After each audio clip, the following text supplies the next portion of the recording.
Most people live their whole life as one version of themselves. This man changed his name twice because twice he became someone genuinely different.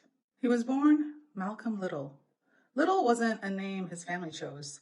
It came from the man who once enslaved them, a common practice at the time where enslaved people took the surname of the person who owned them.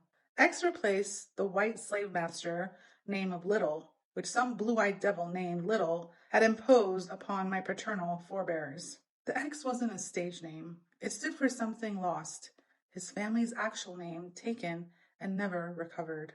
As Malcolm X, he became one of the most powerful voices of his generation, direct, unflinching, impossible to ignore. On March 8, 1964, he publicly broke from the very movement whose practice had given him that name. Weeks later, he traveled to Mecca. What he witnessed there changed him again. He described it as, "On this pilgrimage, what I have seen and experienced has forced me to rearrange much of my thought patterns previously held and to toss aside some of my previous conclusions." He watched pilgrims of every color, from blue-eyed blondes to black-skinned Africans, pray side by side.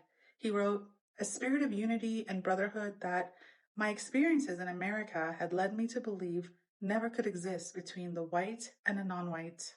He returned home with a new name, el-Hajj Malik el-Shabazz. Not a rebrand, a confession that the man who once held certain beliefs no longer existed. Less than a year later, on February 21st, 1965, he was assassinated. He spent his life being renamed, first by slavery, then by faith, then by his own hand, refusing each time to keep being someone he no longer was. I'm Milu, and this is Wonder.